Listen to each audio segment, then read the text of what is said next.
Bien. Me gustaría, ¿cierto?, que alguna persona pudiese leer lo que está ahí escrito, si es que se logra apreciar. ¿Algún voluntario o voluntaria? Soledad Nain dice que yo leo. ¿Peley? ¿Quién me está hablando? Carmen Gloria. Peley, la mía Carmen Gloria, sí, la escuchamos un poco bajo. ¿Cómo leí mí? A ver, ¿ahí me escuchan? Ahí. Ya dice, noviembre 1881. Acción militar conjunta de Lonco y Ulmen de Puelmapu y Nungulumapu para expulsar invasión extranjera, considerada una de las últimas ofensivas para liberar el territorio. La hazaña tendría graves consecuencias, entre ellas la confiscación de ganado, rucas incendiadas y asesinatos entre parcialidades cercanas a los fuertes chilenos. En Argentina serían tomados prisioneros civiles, familias mapuches, para luego ser llevados a campos de confinamiento, también denominados depósito de indios, y ser repartidos entre familias, estancias marinas y ejército. Peley la mía. Romé Mañum.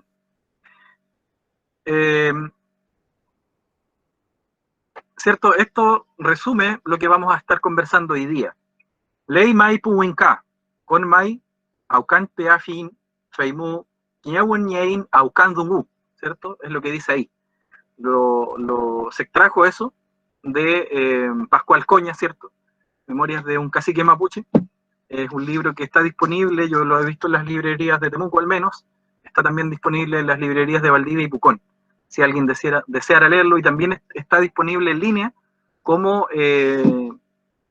bajo la autoría del padre Moesbach, ¿ya? Está en Memoria Chilena. Si alguien la pudiese buscar y colgar, sería bueno. Aquí yo la tengo, la voy a dejar en el chat, ¿ya? Porque ahí también está.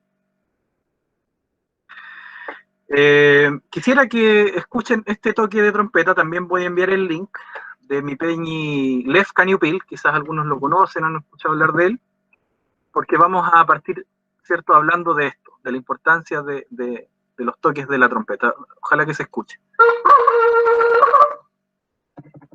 ¿Se escucha? ¿Se escucha? Sí, se escucha. Sí, se escucha. Ya, perfecto. Aquí vamos entonces.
PLI. Ese es un toque de trompeta de guerra. No sé si ustedes antes habían escuchado algo similar. No sé si ustedes participan en Niatún, pero quienes estamos insertos dentro de la vida mapuche, la trompeta, ¿cierto? El clarín, o la corneta también, como le dicen en otros lados, es un elemento muy antiguo que ha estado presente, ¿cierto? Y que hoy día se manifiesta en las ceremonias mapuche. Se manifiesta, ¿cierto?, en el Niatún, se manifiesta en los Tragún, se manifiesta en los Satún, en los Ulutun, en las distintas expresiones, ¿cierto?, de encuentro mapuche, donde se pide que haya Nehuen, ¿cierto? Siempre se les dice a los Wenchu, Peñi, ¿cierto? Huichapram, Nentukiain, Zungúpeta, Chuchuca, Pifilca, ¿cierto? Corneta, dice la gente. Y la corneta, o la trompeta, es un elemento que, como algunos ya deben haberse percatado, es un elemento que se ganó en la guerra. ¿Ya? Este Ñucham yo lo escuché justamente de parte de la familia de mi peñi Lev Kaniupil. Su familia es familia de Machi, es una familia que es originaria del territorio de lo que hoy día se denomina Galvarino, territorio Nakche, en donde hay una tradición, digámoslo, de familias, ¿cierto?, que siempre estuvieron vinculadas al tema de las acciones militares. Linajes, ¿cierto?, que podríamos hablar incluso de órdenes militares mapuche, ¿ya?, que se habían estado desarrollando por cerca de 3 siglos. Entonces, cuando yo conversaba con algunos Nakche hace unos 2, 3 años atrás, y con otras personas de otros territorios y del mío también, la gente me decía, este instrumento es muy especial porque nuestros antiguos lo ganaron en el campo de batalla, se forjó en el campo de batalla, con la lucha, ¿cierto?, con los hispanos, hubieron muchos enfrentamientos. Recuerden ustedes que hacia 1598, las ciudades que estaban al sur del Biobío fueron totalmente arrasadas. Villarrica fue sitiada por 3 años. La gente que estaba en Valdivia, cerca de 600 personas, fueron tomados cautivos, entre ellos muchas mujeres y niños, principalmente en la zona de Boroa, era donde terminaban los cautivos, y las cautivas principalmente, y eso conllevó, ¿cierto?, a un temprano mestizaje producto de estas relaciones de guerra. Y viceversa, por supuesto que la situación era similar, más al norte, ¿cierto?, donde algunas parcialidades mapuches habían sido encomendadas y habían sido sometidas por el elemento hispano. Ya se comenzaban a generar los primeros acercamientos, ¿cierto?, para dar a luz a este nuevo ser, a este nuevo sujeto histórico que algunos han descrito como el mestizo. Pero lo cierto es que este afán de mestizaje en territorio mapuche es una situación que se da nuevamente, ¿cierto?, de manera bastante tardía en nuestro territorio, producto de la ocupación militar chilena y argentina. Si ustedes hacen memoria o si ustedes conversan con sus abuelos, por ejemplo, sus abuelas, y escarban en la memoria hacia atrás, se van a encontrar con que la gente mapuche vivía entre mapuche y no había mestizaje. Al menos es lo que se cuenta por acá. Las relaciones entre mapuche y criollos, ya que serían los chilenos y los argentinos, se comienzan a gestar nuevamente hacia principios del siglo XX, ¿ya? Pero aún así, ambas sociedades permanecían separadas. No había esta especie de interculturalidad que existe hoy, ¿no? Hoy día, efectivamente, nosotros sí vivimos en un contexto intercultural. Algunos se han atrevido incluso a plantear que Abya Yala siempre ha estado en un contexto intercultural, haciendo claramente algunas diferencias en donde la interculturalidad, ¿cierto?, algunos la han denominado una interculturalidad relacional, donde no necesariamente hay vínculos o encuentros, ¿cierto?, que es lo que sería una de las características de Abya Yala. Otros, más adelante, ¿cierto?, han planteado que en los últimos años también se ha generado una interculturalidad de tipo funcional, ¿cierto? Y esta está a la sombra de lo que los estados han venido realizando desde la década del 90 en adelante en cuanto al reconocimiento de los derechos, ¿cierto?, de los pueblos denominados indígenas.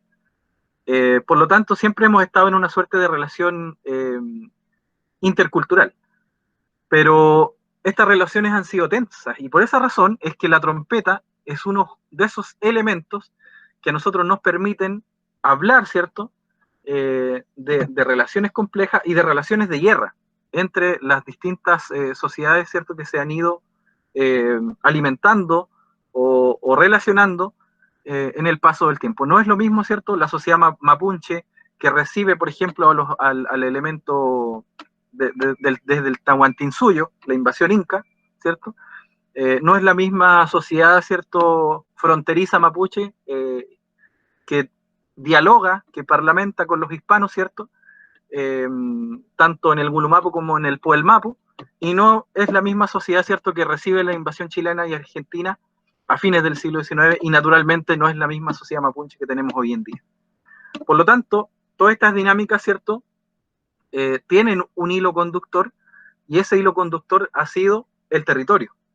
Justamente hoy día estamos frente a la definición de una Carta Magna, en donde naturalmente se tiene que considerar qué se entiende por Chile, ¿ya?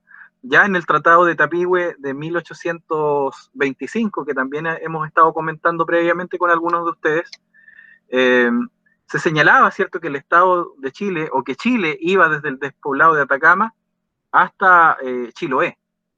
Por lo tanto, las pretensiones de la élite gobernante siempre han estado en considerar a los pueblos ancestrales como parte de esta amalgama mestiza, ¿cierto?, que ha germinado lo que hoy día se denomina Chile. Pero en nuestra historia oculta, como algunos lo han denominado, o esta historia secreta, ¿cierto?, como hoy día hay un bestseller bastante de moda, que habla de la historia secreta, esto, ¿cierto?, es lo que de alguna u otra forma explicaría las tensas relaciones que hoy día se viven con el Estado chileno en particular y argentino del otro lado, claro está. La imagen que nosotros tomamos hoy día para el afiche, ¿cierto?, y como presentación de este UNCHAM, es una imagen que fue creada por Historia Mapuche, que también es un colectivo que se dedica a compartir memorias, ¿cierto?, relatos, crónicas que hacen alusión a la historia mapuche. El dibujo que está ahí, la pintura que está ahí, viene a representar lo que sería el levantamiento mapuche de 1881 y particularmente el asalto a Temuco, al fuerte Temuco.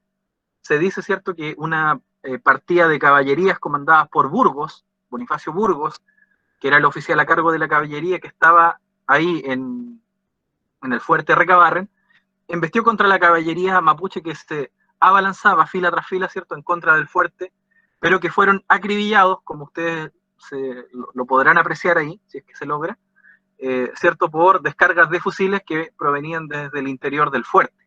Un fuerte, ¿cierto?, que estaba compuesto por una empalizada, un foso, ¿cierto?, y al interior de este, fusileros que descargaban artillería también hacia las tropas mapuches que se acercaban hacia el fuerte Temuco.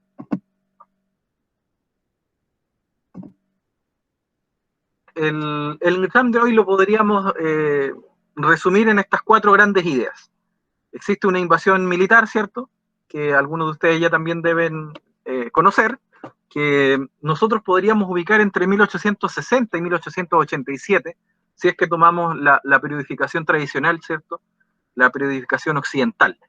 En Mapudungún, ¿cierto?, sería el Yacu y Fimeu, ese tiempo histórico. Entonces, esta invasión militar al país mapuche, ¿cierto?, que es un concepto que también se ocupa hoy en la actualidad para referirnos al territorio, que está compuesto por el Gulumapu y el Puelmapu respectivamente, se comienza a gestar fuertemente en la década de 1860 en adelante. Posterior a eso, ¿cierto?, como segundo punto, es importante considerar que desde esa época se comenzaron a gestar los avances por los ríos, ¿cierto?, a través de una línea de fuertes y fortines. Es importante este punto, que nos detengamos acá a considerar por qué se hacía un avance a través de los ríos, ¿ya?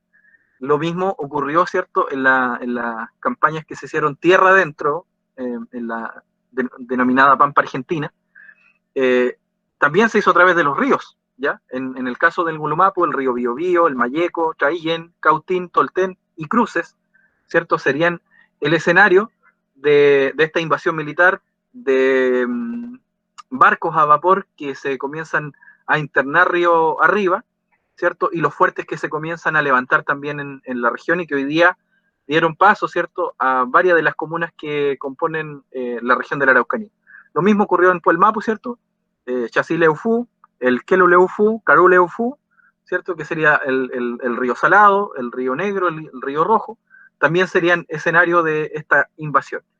Es importante esto porque la sociedad mapuche, previa a la ocupación militar de Chile y Argentina, no comprendía el territorio de norte a sur, ¿ya? Que es como hoy día lo hemos comprendido nosotros a través de este proceso de forzado de alguna u otra forma de escolarización. La sociedad mapuche antigua entendía el territorio, ¿cierto?, de este a oeste, de cordillera mar, por ambos lados. Y no por casualidad, ¿cierto?, cuando nosotros escarbamos en nuestro Mapuche Kimun, nuestro Mapuche Ngucham, vamos a encontrar una fuerte relación con el Hueno Leufú, por ejemplo. No sé si ustedes han escuchado hablar del Hueno Leufú, ¿ya?, que se conoce como la Vía Láctea. Se dice que en Hueno Leufú, ¿cierto?, hay ñatún. Cuando la gente hace ñatún, se dice, bueno, Hueno Leufú, ñatu quitaché, huifi queché. Entonces dice que las personas cuando hacen ñatún acá en el Nag Mapu, arriba en el Hueno Mapu, los antiguos también están haciendo un ñatún. Hay un vínculo, ¿ya? Y es por eso que, bueno, no sé cómo será en otras partes, pero acá en territorio mapuche siempre se entregan, ¿cierto?, los cuyitos, ¿ya? El carrecar, el yancapiuque, como un elemento de sacrificio hacia estas formas de vida que están en el Hueno Mapu, porque se dice que ese am de Secullín se va. ¿Ya? No sería un am, porque el am es de las personas, pero esa fuerza, esa energía se va hacia el Hueno Mapu, ¿cierto?, donde ese Cullín ha sido sacrificado. Esta relación es muy interesante porque fíjense que cuando ocurre el levantamiento, en 1881, hubieron algunas personas que trataron de detener a la gente mapuche que estaba preparando el malón. Y ahí, ¿cierto?, asisten para detener esta decisión. Se cuenta, ¿cierto?, Pascual Coña lo comenta en su libro, de la siguiente forma. Dice, Pascual Painemilla, ¿cierto?, que sería el Nizolonco de aquel entonces del Lafken Mapu, ¿cierto?, para que ustedes sepan, Pascual Painemilla era el Nizolonco del Lafken Mapu, aliado del ejército chileno. De hecho, Pascual Painemilla es el encargado de asestar el contramalón después, a fines de 1881, principios de 1882. Es Pascual Painemilla, y Pascual Coña acompaña a su lonco, ¿cierto?, en esta incursión donde se pretende castigar a los loncos que habrían tomado las armas en noviembre de 1881. Esto no se cuenta mucho, no se habla mucho de aquello porque digamos que es políticamente incorrecto decirlo, ¿no? Hablar abiertamente de este tipo de confrontaciones al interior de la sociedad mapuche, pero lo cierto es que la sociedad mapuche siempre ha sido dinámica, nunca ha tenido un solo caudillo, digamos, que los represente, y mucho menos este taller del día de hoy pretende entregar la verdad, sino que algunas perspectivas en base a los Nucham que hemos tenido y también a las fuentes que nos permiten hablar de este tiempo. Bien, él dice de la siguiente forma: Pascual Painemilla de Rauquenhue y Pascual Payalef de Alma no fueron avisados de este malón, dice. Estaban en favor de los Huincas. Por eso se les deseaba la muerte a ellos, comenta Pascual Coña. Todos los que habían llegado a conocer el asunto desligaron cada día un nudo, ¿ya? Porque se comenta, ¿cierto? Y es lo que también nosotros hemos preparado acá para que ustedes lo sepan. ¿Dónde está? ¿No? ¿Cierto? Cuando llegan los mensajeros del Puel Mapu, con la idea de preparar un gran malón, se traen unos nudos, ¿ya? Unos nudos hechos para que al término de desamarrar todos estos nudos, todas las personas, ¿cierto?, se levanten en armas. ¿Se va entendiendo, cierto? ¿Se va entendiendo el relato? Porque a mí al menos me queda la sensación de que me he saltado algunos elementos, pero si usted ¿A qué se refiere con los nudos, Peñi? hay una cuerda, un lazo, usted le hace un nudo a ese lazo, le hace otro nudo, ¿cierto? Y sí, en la medida en que avanzan los días, usted va desatando los nudos. ¿Por qué se elige esto? Imagínense, en ese tiempo no hay WhatsApp, no hay teléfono, no hay correo, ¿ya? Había efectivamente un epistolario que se daba entre los loncos, se enviaban cartas entre ellos, pero hacia 1881, en el invierno, el Huerquén que viene enviado por los loncos del Puel Mapu, de Namuncura, por parte de Foyel, de Catiel, entre otros, Pincén, viene enviado por los loncos del Puel Mapu para que invite a los loncos del Ngulu Mapu a levantarse, ¿cierto?, de manera conjunta. Ahora, ¿cómo lo harían, cierto? ¿Cómo coordinarían todo este chabún? Ellos, por medio de nudos, ¿cierto?, le entregan una copia al Huerquén, el Huerquén lo lleva y le dice, mira, todos estos nudos que yo llevo aquí, al desamarrarse el último nudo, significa que nos tenemos que levantar. Entonces, a cada lonco que asumió, ¿cierto?, lo que significaba ir a un malón, reciben estas copias y a medida que avanzan los días van desatando un nudo. Hasta que llegan al último nudo, significa que ese día deben atacar, ¿ya? Pero bueno, en el libro de Pascual Coña, ¿cuál es el nombre de esas copias? De los nudos. Punón, creo que se llama. Punón. Ya están ahí también en el libro de Pascual Coña, están señalados. Entonces, como yo les decía, el tema de los sacrificios es muy, muy importante, ¿no? Y en este texto así queda referido.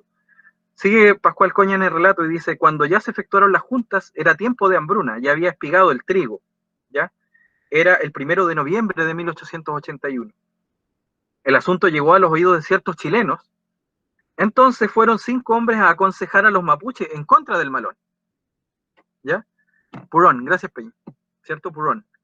Entonces, estos 5 chilenos, ¿cierto?, piensan que si ellos interfieren y van a conversar con los loncos, podrían, ¿cierto?, evitar el malón. Entonces, dice, fueron estos 5 hombres, eran Vicente Jaramillo, como jefe, además Blas Morales, Domingo Lagos, Domingo Alonso y el indígena Pascual Chintay. Se dirigían al cacique Colihuinca. Al saber de su llegada, el cacique Marimán, que llevaba a cabo su junta, ¿cierto?, su trabún, mandó unos mozos, unos conas, para que se lo trajeran. De noche, mientras dormían donde Colihuinca, fueron acechados. Fueron todos tomados presos y conducidos en medio de los mapuches reunidos. Marimán y los suyos se alegraban diciendo, Feula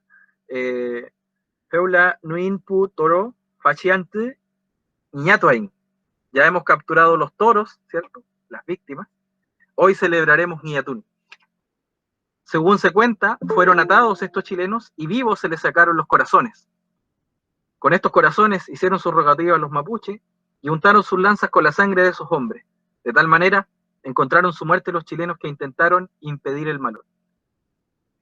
Estos sacrificios que se hacen, ¿cierto?, no es el único.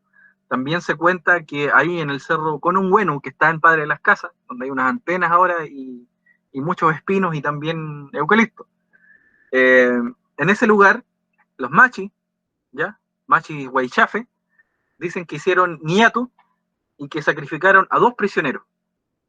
Les cortaron la cabeza respectivamente y echaron a correr una primero, cerro abajo, y dicen que cuando llegó la cabeza, los quedó mirando hacia las personas que estaban arriba del cerro.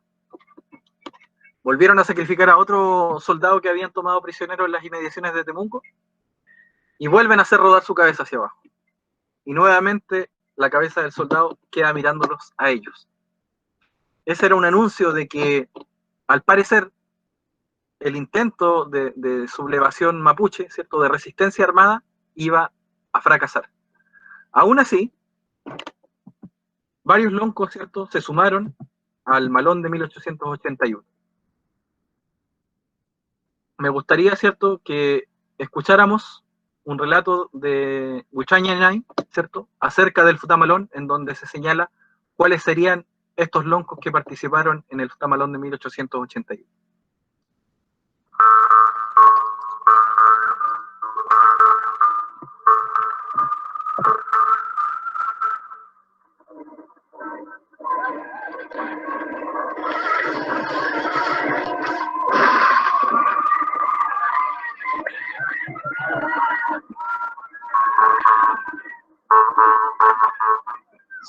6 de noviembre de 1881. Tamalón. La historia de la nación mapuche está plagada de hechos gloriosos en defensa de su territorio y de su libertad. Quizás uno de los capítulos más grandes sea el último de Tamalón, levantamiento general del año 1881, y la última gran batalla de las fuerzas militares mapuche contra el ejército chileno, desarrollada en el fuerte de Temuntu, entre los días 5 y 6 de noviembre de ese mismo año. Desde aquel día 5 de noviembre de 1881, los mapuches comandados por los loncos Esteban Romero de Chufchuf, Meli Filu de Maquehue, Epul de Chomén, Nienan de Temuntu, Marileo Coliti de Purén, Epuleo de Victoria, Villapán y Necuil Painemal de Cholchol, Ñamcu de Chirúa, Painecur de Cholchen, Neculmain de Lonquimay y Namuncura del Puelmapu, entre otros jefes militares, derramaron su sangre en los campos de batalla del Guaymapu, intentando precisamente realizar una epopeya casi imposible, detener el avance de las fuerzas militares chilenas y evitar así la pérdida de la independencia de la nación mapuche.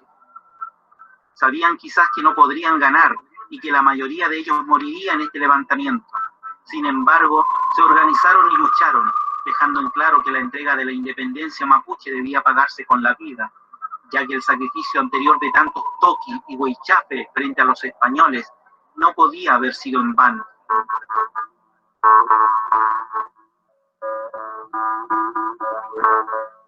...5 de noviembre de 1881. Como a las 8 a.m., los mapuches, en número de 400, se presentaron delante del fuerte de Lumaco para atacar.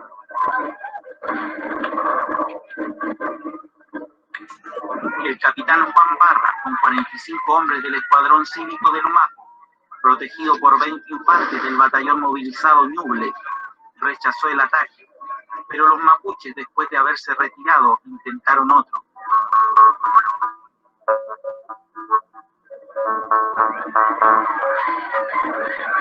En estos encuentros dejaron los mapuches 23 muertos, habiéndose muerto también varios soldados y heridos otros.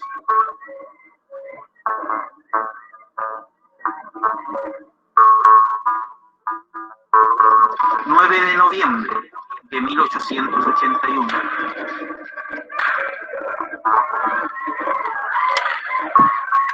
Los mapuches asaltaron los puntos inmediatos a Lumaco, Temuntu, amagado por un gran número de mapuches.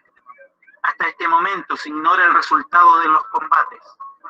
Los mapuches, en número de 4 o 5 mil, se hallan a 4 leguas de aquí.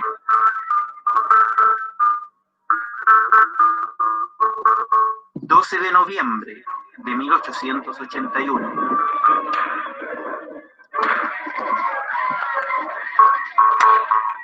Una terrible invasión de mapuches destruyó por completo Imperial, no escapándose más que la música y el cuartel.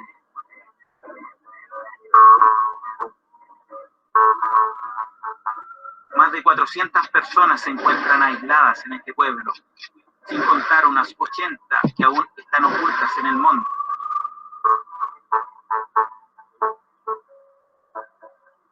Se calcula en más de 200 el número de víctimas.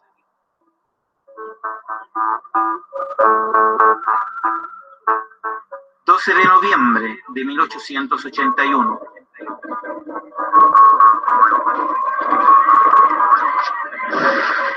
El primer encuentro tuvo lugar a una legua y media de Chirúa, en el borde del río del mismo nombre, en un lugar conocido como Loncochipay. A una primera descarga de fusilería cayeron 30 mapuches muertos, y el doble de ellos quedó herido. Al día siguiente se produjo otro enfrentamiento en el río Redón, al oriente de Chirúa, donde murieron 42 mapuches. Noviembre de 1881, Tamalón mapuche.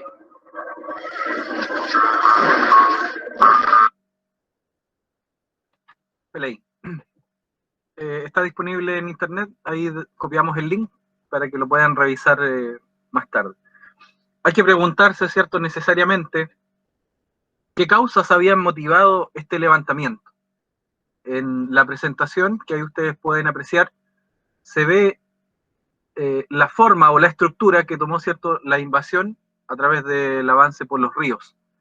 Este mapa lo diseñamos hace un tiempo y lo tomamos, ¿cierto?, del Museo del Regimiento Tucapel en Temuco. Ellos tienen un mapa similar en donde identifican al menos 40 fuertes, ¿ya?, que se desplegaron desde Arauco hasta Maichi, ¿ya? La zona de Palguín, la zona de Pucón, Villarrica, Freire, Cunco, en sus inicios se presentaron como fuertes militares. Temuco, ¿para qué decir?, ¿cierto? Y entre otros que ustedes pueden observar ahí. Esto entre 1861 y 1883 por este lado en el Puelmapo. ¿Qué causas, cierto, habían motivado este gran levantamiento para complotarse tan sigilosamente, dirían las fuentes militares, cierto, a la rebelión en toda la Araucanía? Y según algunos testigos de la época que han recogido las impresiones de los oficiales que estuvieron a cargo de repeler estos ataques, nos comentan, ¿cierto?, que serían dos causas. En primer lugar, la escasez de fuerza, ¿cierto?, en las que se vieron, producto de que las guarniciones que estaban al interior de los fuertes habían partido con el ejército de línea a la guerra del Pacífico. Muchos de ellos se encontraban aún en acciones militares al norte, ¿ya?, hacia 1881. Una circunstancia que naturalmente el ejército mapuche había utilizado a su favor. En segundo lugar, también ellos comentan, ¿cierto? La fuente sería Leandro Navarro. No lo he visto en línea, pero sí he visto que está también en las librerías. El libro se llama Crónica Militar de la Conquista y Pacificación de la Araucanía. Y él señala que otro de los elementos que habrían confabulado para este levantamiento son los grandes abusos que se habrían cometido en la época, ¿cierto?, hacia las personas mapuches y hacia la propiedad de nuestra gente, ¿cierto? Había una sed, un ánimo por arrancar las mejores tierras, ¿ya?, amparados muchos de ellos en los jefes de los destacamentos de la Guardia Nacional. Recordemos que la Guardia Nacional estaba compuesta por civiles, no por militares. Gabriel Salazar, al referirse, ¿cierto?, a la clase política militar y a la tradición militar chilena, ¿cierto?, que ha irrumpido en distintas épocas y generado ciertos hitos, incluso reformas o cambios estructurales a la Constitución, señala que existirían al menos dos tipos de militares en la historia de Chile. Aquellos militares diplomáticos, aquellos militares honorables, ¿cierto?, que saben comportarse en situación de guerra, y aquellas personas, ¿cierto?, que no serían ejército, sino que estarían compuestas por personas, ¿cierto?, que habían sido reclutadas por las clases dirigentes para cometer una serie de delitos en contra de la población civil, la que luego, ¿cierto?, se hubiese hecho cargo del ejército. En este caso, varios de estos delitos estaban amparados en los destacamentos de la Guardia Nacional que habían quedado al interior de estos fuertes militares. Leandro Navarro señala que después del retiro del coronel Urrutia en 1880, que tuvo que marchar, ¿cierto?, al norte con el resto de zapadores, de ingenieros, quedó al mando de la frontera el coronel Hipólito Bauchemit. Pero señala Navarro que los desórdenes que se habían provocado y estos abusos no eran necesariamente responsabilidad del jefe a cargo. Comentan un caso muy particular de un robo de animales que se efectuaron a un vecino en Huayquén, a Bernardo Concha, en donde se le intentó increpar este crimen al lonco Domingo Melín, un mapuche, ¿cierto?, de antigua y gran influencia entre los mapuches del sector, y que también había tomado el nombre del jefe de la frontera. A este lonco, ¿cierto?, se le asesinó en el camino, ¿cierto?, sin un juicio. Se le asesinó también a un hermano, un hijo de este lonco, Alejo Melín, que había sido educado en una escuela normal de preceptores y que servía como lenguaraz en la gobernación en Angol, pidió la autorización respectiva para vengar la muerte de su padre, ¿cierto? Y de sus familiares, y poniéndose una vez en camino, dicen, ¿cierto? Que también fue asesinado. Estas fechorías, así como otras, ¿cierto? Son las que estarían a la base de por qué algunos loncos decidieron, aún con todos los presagios que habían en su contra, embestir contra estos fuertes militares a través de la acción armada. Y hay una cita que llama bastante la atención, en la que un lonco que escapó con vida, ¿cierto?, de todas estas fechorías que estaban haciendo estas partidas de paramilitares en la región, lo describe de esta forma al coronel Urrutia. Le dice: vos no sabes, coronel, lo que han hecho con nosotros tus paisanos. No tienen razón para reprenderme. Mira lo que han hecho solo conmigo. Violaron y mataron a mis mujeres y también asesinaron a mis hijos. Además dejaron ensartadas también a mis mujeres, empalizadas. ¿Cómo quieres entonces, coronel, que no me subleve cuando se me trata así? Mira, coronel, preferimos morir todos con la lanza en la mano y no asesinados en nuestras casas por tus paisanos. No tienes, pues, razón, coronel, para reprenderme ni para castigarme. Esto le hubiese dicho un lonco en contestación al coronel Urrutia, ¿cierto?, cuando se intentaba llevar justicia por medio de las armas.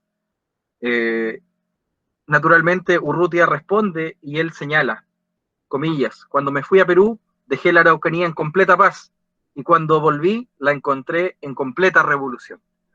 Y justamente eso tiene que ver con la forma en la que se entendían las relaciones fronterizas, relaciones muy complejas, en donde la oficialidad, al menos según las fuentes que se han podido rescatar, y que yo también he tenido oportunidad de leer, los oficiales del ejército que estaban al mando de esta ocupación militar,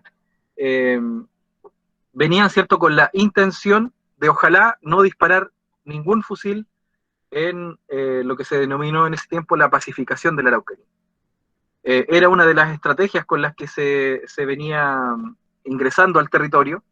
Se privilegiaba el diálogo, ¿cierto?, y los parlamentos, y se trajo a cotación los antiguos actores o agentes coloniales, los lenguaraces, los capitanes de amigos, ¿cierto? Y toda una red de espías que comenzó a funcionar y a ser pagada por el Estado de Chile mediante un decreto que se firmó el 17 de septiembre de 1859, de la mano de Manuel García, ministro de Guerra de aquel entonces.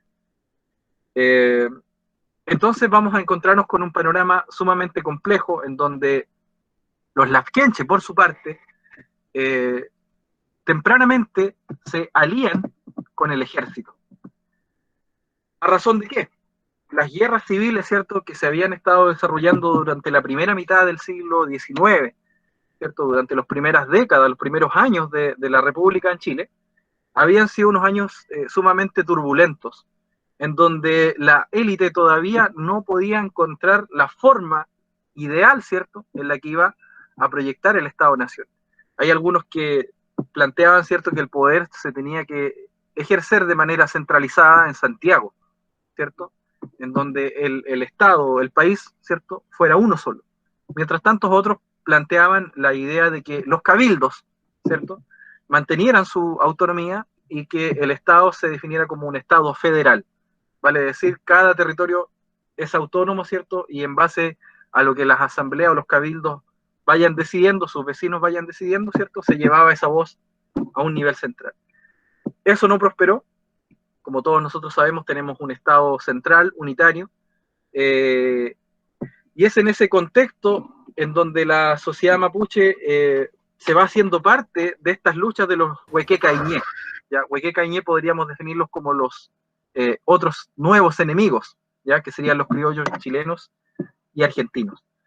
Dentro de esto, ¿cierto?, de todo este entramado de guerras civiles, los lafkenche habrían tomado parte dentro de estas escaramuzas, dentro de estas guerras, ¿cierto?, civiles, y habrían salido muy mal, reduciendo su población, conllevando, ¿cierto?, a que muy tempranamente, ya en la década del 60, ¿cierto?, los lafkenches se organizaban a través de los denominados caciques gobernadores, ¿ya?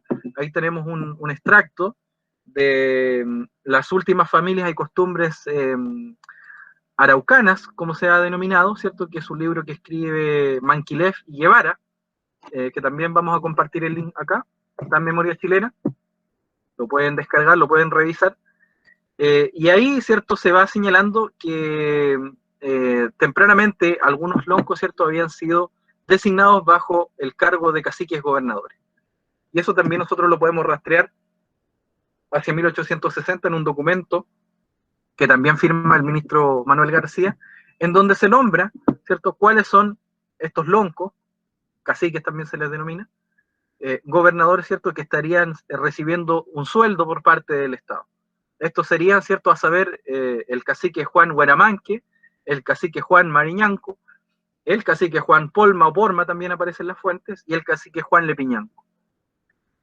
Tempranamente, ¿cierto?, los lafkenche habrían accedido a ser aliados del ejército, y en consecuencia, ¿cierto?, no es una sorpresa que Painemilla, que es el Nizón Lonco, hacia 1881, de los lafkenche de la zona del Budi, no se plegara al Futamalón, y él, junto con algunos soldados que le facilitaron, ¿cierto?, desde Tolten, desde Valdivia, y también algunas fuerzas conformadas por civiles de Valdivia y de Tolten, junto con parcialidades mapuche de la época, en número de 100 más o menos, cuenta Pascual Coña, se adentran hacia el norte del Tolten y del río Imperial, en búsqueda, ¿cierto?, de los loncos que se habrían sublevado en este malón en noviembre de 1881, como ya escuchábamos en el audio.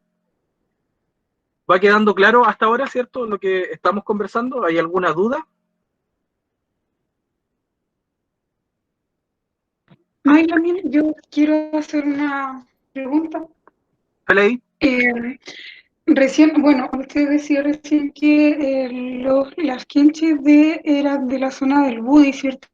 Pero ¿existe algún documento que establezca específicamente en qué zona? Porque, por ejemplo, yo soy lafkenche, pero no tengo como antecedentes de que mi zona lafkenche, que queda hacia como lo que hoy día es región de los ríos, como que no lo había escuchado, y por lo que yo he leído respecto a mi zona, esa zona específica que es como Maiquillahue, Alepúe, Chanchan, quedó como muy, como fue como una zona bastante hermética. De hecho, hasta hace poco para allá todavía no entraba mucha gente porque no hay buenos caminos, porque es una zona bastante difícil de llegar. Entonces me gustaría saber si se puede establecer como un rango de territorio para hablar de qué territorio las que estamos como hablando. ¿Sería como de lo que hoy es la región de la Araucanía? Así es, Lamien. Es todo lo que hoy tiene que ver con la Araucanía. Recordemos que la situación de los mapuches, que están, ¿cierto?, bajo la influencia de Valdivia. No sé si alguien tiene el micrófono encendido, parece que hacemos eco, ¿no? La sociedad mapuche, que estaba bajo la influencia de lo que hoy día es Valdivia, ¿cierto?, tenía otro tipo de relación con el Estado. Creo que eso es importante de decir. Cuando hablamos de Futamalón, cuando hablamos de invasión y de ocupación al territorio mapuche, al menos en esta época, entre 1860 y 1887, nos estamos refiriendo a lo que hoy día se denomina Araucanía, ¿ya? Y es por eso que los avances en las líneas de fuerte, como ya lo mencionábamos al principio, era Biobío, Mayeco, Traillén, Cautín y Tolten. ¿Ya? Eran las zonas donde se pretendía invadir y asentar estos fuertes. La zona que usted me pregunta, lo podemos rastrear en Pascual Coña, en el apartado, ¿cierto?, donde habla del Futamalón, en el capítulo 15, ahí aparece en detalle los loncos y los territorios a los cuales estos pertenecían, ¿cierto? Y si es que estos habían participado o no en el Futamalón. Hay un caso, ¿cierto? Y él menciona ahí, por ejemplo, el caso de Painén y Quilempan, que serían unos loncos que vivían en el límite sur de la playa Puauchu, ¿cierto? En las cercanías del actual Puerto Saavedra, que no se plegaron al Futamalón porque se enteraron que había sido un fracaso, pero ellos decían, se enteraron después, Pascual Coña así lo comenta, de que Painén y Quilempan estaban esperando noticias. Si es que escuchaban que todo había sido favorable, ellos iban a atacar Tolten, ¿cierto? Que era en el momento, esto ocurre en el momento en que Pascual Coña acompaña a Painemilla junto con un grupo de chilenos que venían escapando, ¿cierto?, del Futamalón que se había dado en la zona de Nueva Imperial principalmente, venían escapando, corriendo por la playa hacia la zona de Tolten, ¿ya? Que sería como el último lugar o la última reducción donde habían fuerzas militares chilenas. El resto estaban siendo atacadas en los fuertes militares que ya hemos mencionado, entre esos el famoso Temuco. ¿Feley, Lamien? Sí, solo comentar que ahora recordamos también la zona que yo mencionaba, que es lo que hoy día pertenece a la región de Los Ríos, se incorporó, entre comillas, un poco antes, producto de la influencia de la iglesia también, porque en Mariquina estaba antiguamente lo que hoy día es la vicaría de Villarrica, en San José. Entonces, Claro. obviamente, es como un proceso que es anterior a lo que estamos viendo ahora. Claro, lo que sucede es que la influencia religiosa nosotros también la podemos rastrear a través de Pascual Coña, en un caso muy particular que ocurre el año 1842, que es cuando en la costa se ancla, no sé si la palabra es ancla, no es esa. Hay un barco que naufraga, ¿ya? Naufraga en lo que hoy día es la cercanía de Puerto Saavedra, que es el joven Daniel. Y a partir de eso hay un proceso judicial en donde se le acusa a algunos loncos de ahí del territorio de haber matado a las personas que estaban ahí y haber robado la mercancía. Y como castigo se les dice que tienen que dejar ingresar una misión, un padre. Es por esa razón que Pascual Coña se educa tempranamente en la escuela del padre Constancio y es enviado después en su juventud, en su adolescencia, a Santiago.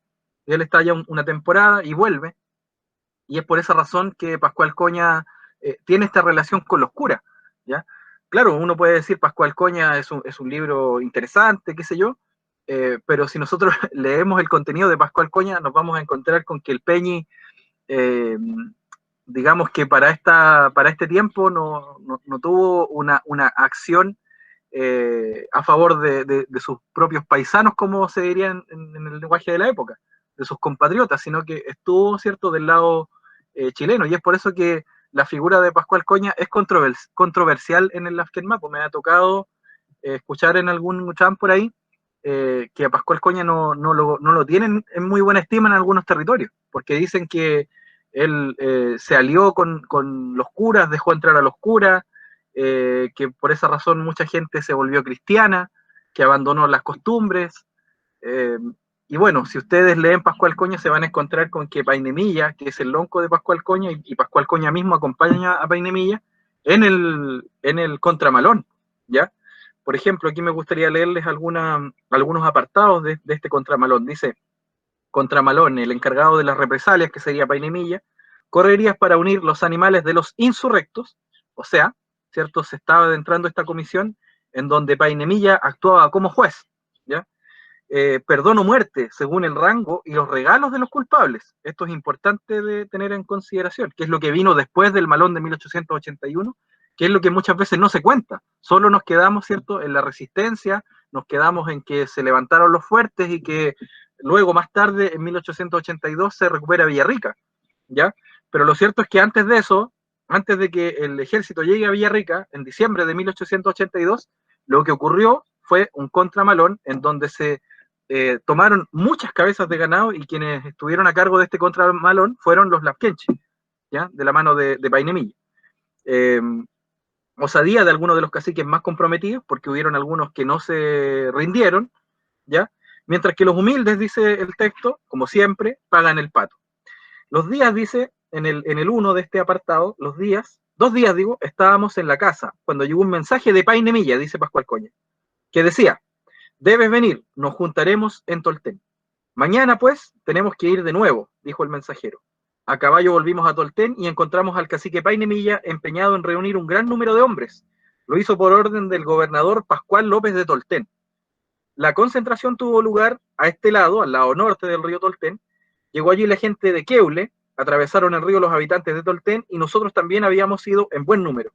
Todos esos los juntó Painemilla, obedeciendo a la orden del gobernador que había encargado el contramalón contra los loncos o caciques sublevados. Cientos y tantos nos juntamos allí, ¿cierto? El número preciso no lo sé, dice Pascual Coña, todos armados con lanza, además de 10 chilenos con armas de fuego. Yo también manejaba una escopeta, dice Pascual Coña. Entonces nos pusimos en marcha para devolver el malón a los mapuches alzados. No sé si ustedes habían escuchado hablar de esta parte del libro de Pascual Coña. Es interesante. Subimos, dice, por la ribera norte del río Tolten, pasamos por Peñehue y llegamos a Puculón. Allí nos esperábamos y nos reunimos todos los grupos de mocetones, de Cona, nos juntamos en la gran pampa que hay en Puculón. Después de reunidos todos, nos internamos en la gran montaña que hay allí, de la cual salimos en el lugar denominado Puqueno. Allí se nos asociaron otros hombres y descansamos, dice. En el lugar se nos acercó un indígena que había tomado parte en el malón para pedir perdón.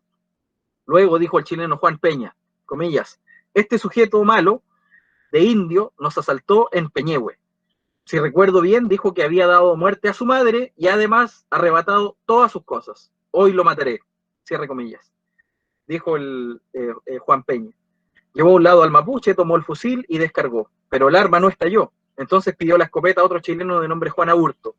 Ese se la prestó y Juan Peña descargó. El fusil estalló y dio en la cara del hombre. Este cayó al suelo, murió casi instantáneamente. Luego continúa hablando y dando otros detalles, ¿cierto? Y dice que en Cudico, cerca de Mañío, juntaron un piño grande de ovejas, dice. 1000 cabezas tal vez. Uno no entendía ni su propia palabra a causa de su valor. Continúa, ¿cierto?, diciendo eso y dice que llevan todo el rebaño de ovejas y otra manada grande de vacunos. Estamos hablando primero de una cantidad interesante de animales. Ustedes podrán imaginarse lo que significan miles de cabezas de vacuno o de ovejas, ¿ya?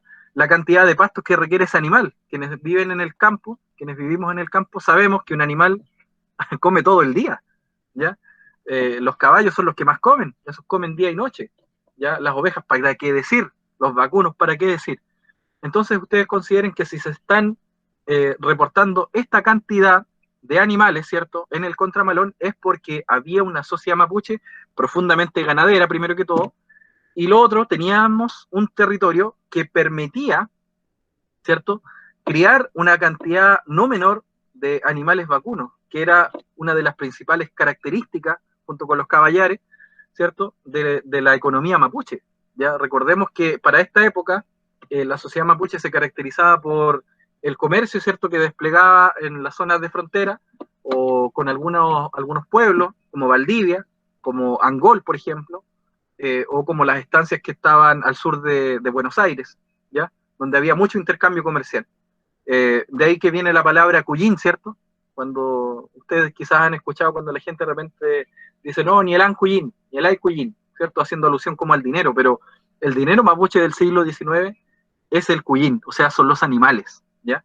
A razón, ¿cierto?, de la que Painemilla, junto con Pascual Coña, ¿cierto?, a medida que se iban internando río arriba, se iban encontrando con algunos loncos que se presentaban entre ellos, y no solamente le entregaron animales, ¿ya? También se dice que varios loncos se acercaron a entregar plata, ¿ya? Por ejemplo, voy a leer aquí otro extracto, dice, pasamos de largo y nos internamos más en la montaña, allí encontramos gente fugitiva, mujeres y unos pocos hombres. Estos huyeron precipitadamente montaña adentro, las mujeres quedaron, pero gritaban de miedo, creyendo que íbamos a matarlas. Esto no se hizo con ellas, solamente se las despojó de sus prendas de plata, también de las espuelas y estribos de plata que llevaban consigo en gran número.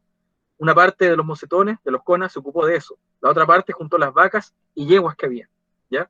Y a medida que avanza el texto, va comentando, ¿cierto?, que van apareciendo otros loncos que están arrepentidos de haberse dejado llevar, ¿cierto?, y culpan principalmente a Neculmán, ¿ya? A Neculmán, al lonco Neculmán, de haberlos incitado, ¿ya? A realizar esto, porque el lonco Neculmán era Ñizón Lonco en ese tiempo. O sea, era un lonco que tenía, digamos, bajo su, Neculmán de Boroa, sí, que tenía bajo su, entre comillas, jurisdicción, varios otros loncos. Por lo tanto, si el Ñizón Lonco estaba de acuerdo, los demás loncos lo iban a seguir, y formaban un número importante de personas para presentarse a la batalla. Por eso es que al inicio del texto, ¿cierto? Pascual Coña advierte que Painemilla, ¿cierto? Junto con otro lonco, con Painequeo, ¿cierto? Están siendo buscados para matarlos, ¿ya? Pascual Painemilla y Pascual Payalef, ¿cierto?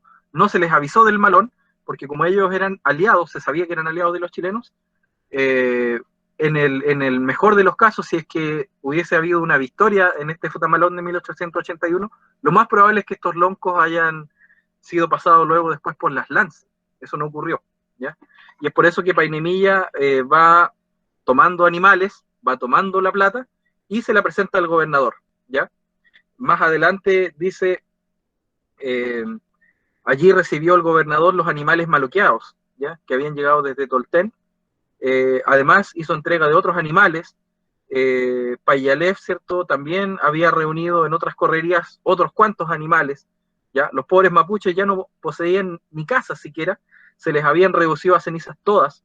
Ellos quedaron en un estado, de por más, dice, lamentable. Con eso se terminó el malón, nosotros volvimos a nuestra patria, Raunquehue, sin movernos más.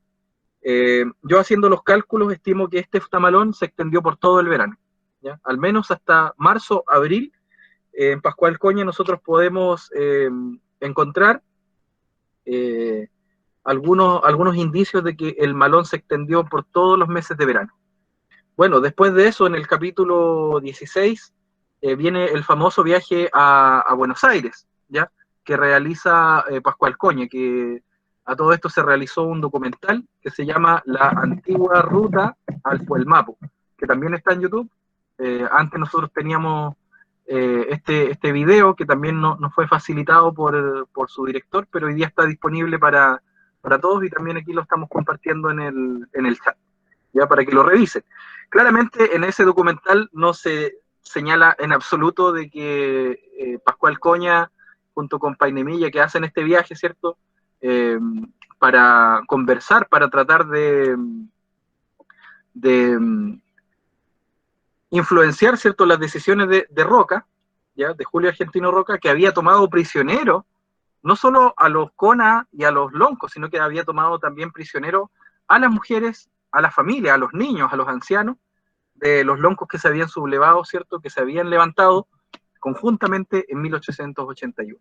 Y desde esa perspectiva, si queremos hacer una comparación, las comparaciones siempre no son muy agradables de hacer, pero en este caso nos permitirían tener una visión un poco más amplia de qué es lo que sucedió, ¿no? ¿Qué es lo que se ganó y qué es lo que se perdió?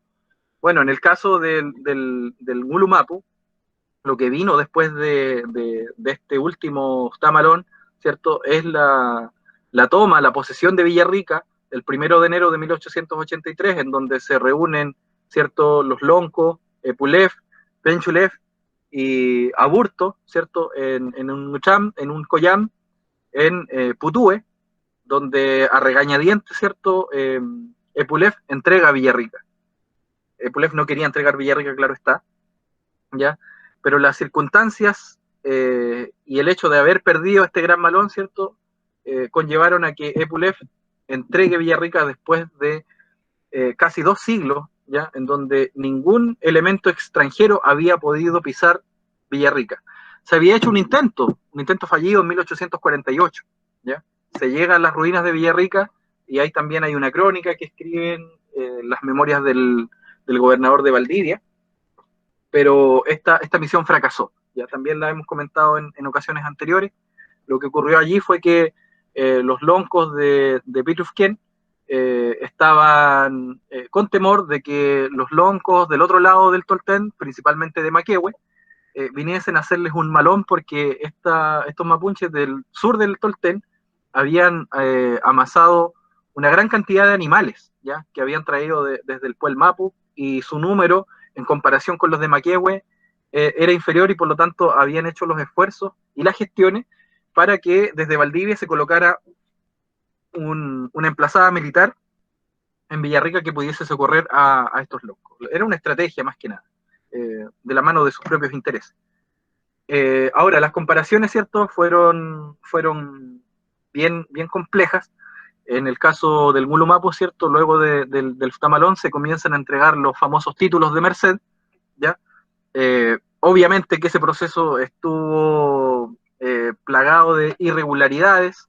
En algunos casos no se respetaron lo que la misma ley decía. La ley de erradicación de 1860 decía que primero se tenía que erradicar a los mapuches idealmente en los territorios que ancestralmente habían ocupado, ¿es cierto? Luego de que se hacía eso, se podía declarar fiscal el resto sobrante, y una vez que se declaraba fiscal, se podía entregar a colonos y llevados a remate. Pero, ¿cierto? Como en Chile las cosas siempre se hacen al revés, se hizo al revés, ¿ya? Iban los colonos, ¿cierto?, que eran muchas veces amigos de los jueces, y decían, ¿sabes qué? Yo quiero asentarme en ese lugar, ¿cierto? Y casualmente ese lugar eran las tierras que habían habitado los mapuches, donde, ¿cierto?, criábamos animales, donde estaban las rucas, y los colonos, ¿cierto?, iban y las pedían. Entonces el Estado remataba, entregaba, y luego de eso radicaba a la gente mapuche en las peores tierras, ¿cierto?, que también se ha dicho bastante de eso. Feley, en el caso de Puelmapu, como ya lo hemos dicho, y es por eso que se hace esta visita, ¿ya? Esta visita que hace Painemilla con Pascual Coña al Puelmapu, para tratar de convencer a Julio Argentino Roca de que deje libre al menos las familias de los loncos que habían sido tomados prisioneros en 1881. En 1885 vamos a encontrar la última partida mapuche, ¿cierto?, que se entrega aquí en Junín de los Andes. Junín de los Andes está cruzando Curarrehue, ¿ya? Se entrega ahí Chaihueque, se dice, con cerca de 200 hombres mal avenidos, desnutridos, producto de estar moviéndose permanentemente en el territorio, de estar siendo acorralados, después de haber tenido un número de cerca de 2000 lanzas. Este lonco se entrega en el fuerte de Junín de los Andes, en donde los soldados se burlan, ¿cierto?, se mofan, etcétera. Y finalmente lo que ocurre con las familias es que son tomadas prisioneras. Ya lo hemos comentado también, la famosa campaña del desierto es un genocidio, hoy día se plantea así.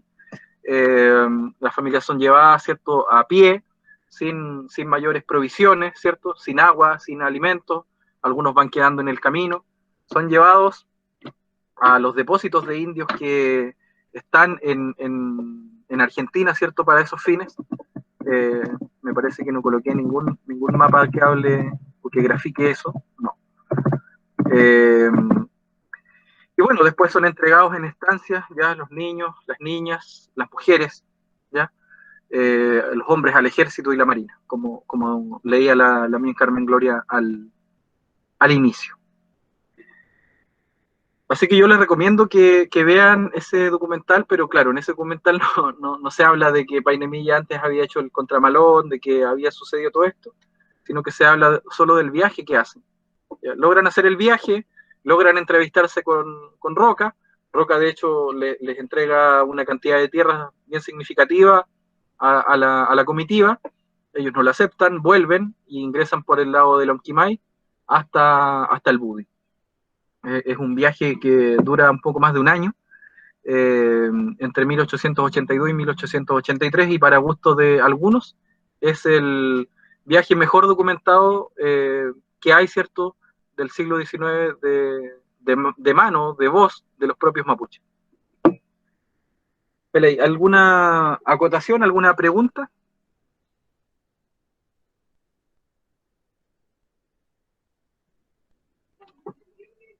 Sí. ¿Alguna pregunta?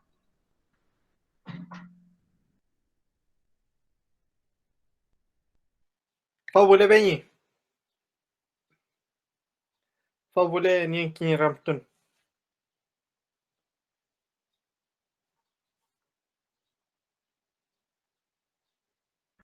Pelay Peñi, Ramtoñinten, Nentoñi también tengo Peñi. Respecto a cómo finaliza esta pacificación de la Araucanía con la entrega del fuerte Villarrica por parte de Pulef y los demás loncos, yo tengo entendido que los soldados chilenos vienen victoriosos de la guerra del Salitre con distintas figuras militares, entre ellas Cornelio Saavedra, y también hay un avanzado por la parte del sur también, tengo entendido, ¿no?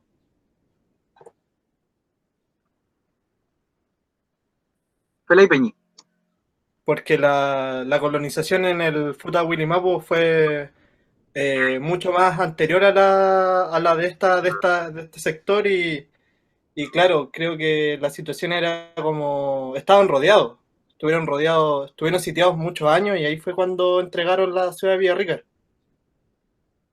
Pelay Peñi. Bueno, lo que ocurre acá, como decíamos más adelante, más anteriormente, digo, fue que los mapuches que vivíamos acá en la zona de Villarrica, de Panguipulli, de Loncoche, Lanco, Pichufquén, es otro cuento, ¿ya? Porque las relaciones con el Estado chileno eran, entre comillas, buenas, ¿ya?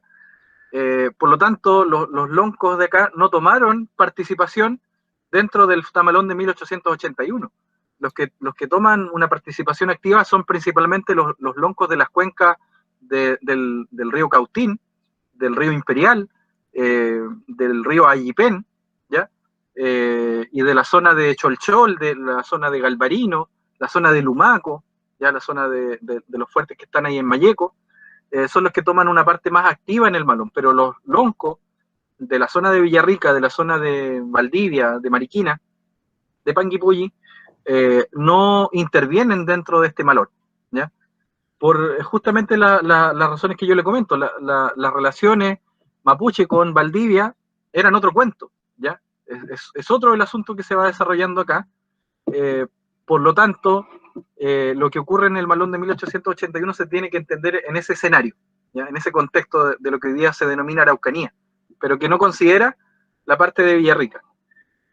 Las fuentes dicen, y lo que yo también he podido escuchar de acá de la gente del territorio, es que los loncos de la zona de Villarrica iban dispuestos a presentar batalla a Putúe, ¿ya?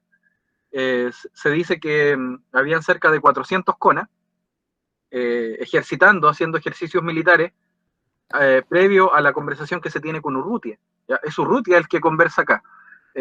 La campaña de la denominada pacificación de la Araucanía tuvo 3 oficiales a cargo, otros menores, ya, pero los 3 más importantes serían, en primera instancia, el famoso Saavedra, Cornelio Saavedra, que luego va a prestar servicios como intendente de Valparaíso y se queda allá, y luego aparece la guerra del Salitre y él presta sus servicios militares allá. Entre tanto se deja, ¿cierto?, a Pinto a cargo, y luego de él viene Urrutia, ¿ya? Por lo tanto, el oficial que llega a Villarrica es Gregorio Urrutia, ¿ya? Por esa razón, una de las principales calles en Villarrica lleva ese nombre, entre otros nombres hispanos y chilenos, claro, que recuerdan esa hazaña. Jerónimo Alderete. Claro, pero lo cierto es que los loncos sí querían presentar batalla, pero ya se sabía lo que había ocurrido en el malón de 1881. Recordemos que Painemilla pasó por acá y dice que pasa a visitar a su pariente aquí en la zona que hoy día le denominan popularmente la aviación. Ahí está la familia, se me olvida el nombre de la familia, esa es la familia... Ay, se me olvidó el nombre. No, están más acá, Peñi. Están al lado de la aviación ahí. ¿Cómo es que se llama esa familia? Puñalef. ¿Ya? La familia Puñalef dicen que eran, el lonco Puñalef era el que vivía ahí en la zona de la aviación. De hecho, el título de merced de la familia Puñalef está comido por el sector de la aviación en la actualidad. ¿Ya? Si nosotros revisamos ese título de merced, nos vamos a encontrar con que más de la mitad de ese aeródromo está metido dentro del título de merced. ¿Ya? Y ahí también hay una tensión. Hace unos años se quiso hacer una recuperación, pero no sé en qué habrá quedado eso, la verdad. Entonces, son todas estas cosas que van sucediendo. Pedro Cayuqueo habla, ¿cierto?, de la Bella Durmiente. Como él es escritor, ¿cierto?, tiene esa pluma, y él hace referencia a que Villarrica es la Bella Durmiente, ¿ya? Se quiere conquistar Villarrica por una razón simbólica, ¿no? Recuerden ustedes, Villarrica es el asedio más largo de la época hispana en Apyayala, ¿ya?, en América. Es un hito. A los españoles nunca se les había asediado, ¿cierto? Y eso ocurre aquí en Villarrica, y son 3 años. Entonces, si usted tiene mentalidad militar, ¿qué es lo que va a querer hacer, cierto? Va a querer llegar a Villarrica, porque Villarrica representa un símbolo de resistencia. Y aquí viene a colación otro tema que yo ya también he planteado antes, no lo he escuchado en otra parte, pero también nos tenemos que preguntar por qué Pinochet, ¿cierto?, que está tan de moda en estos 30 años, por algo será, ¿no? Todos nos acordamos de él, pero ¿por qué Pinochet vino a firmar el decreto de división de tierras a Villarrica? ¿Ustedes se han preguntado eso? ¿Por qué firmó el decreto de división de los títulos de merced en Villarrica? Si usted actúa con mentalidad militar, ¿cierto?, va a considerar que Villarrica es eso, es un símbolo de resistencia mapuche. Por lo tanto, si yo quiero decir que tengo el control sobre el territorio, lo voy a hacer, ¿cierto? Voy a hacer estas acciones en Villarrica. Por lo tanto, el ejército, hacia 1882, le interesaba de sobremanera llegar a Villarrica porque representaba, ¿ya?, esta resistencia mapuche, ¿ya?, el sitio de Villarrica, ¿ya? Y Pinochet viene a firmar la división de las tierras en Villarrica, ¿ya? Y muchas cosas han ocurrido aquí en Villarrica, pero quizás la historia no le ha dado su puesto a este lugar. Es un lugar muy, muy interesante de revisar. Ley Peñi.